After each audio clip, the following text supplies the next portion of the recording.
Today we got a look at one of Huntsville's newest parks to come. The Council High School Park is being built in honor of Huntsville's first public school for African American students and, of course, William Hooper Council. More than 150 years after the school first opened its doors and half a century after the school closed, we get a look at how the city plans to incorporate old aspects of the school into the new public park downtown.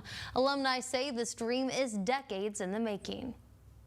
For over 50 years, the alumni of the school have put forth an effort to have the school, this site, reflect the goodness that occurred here.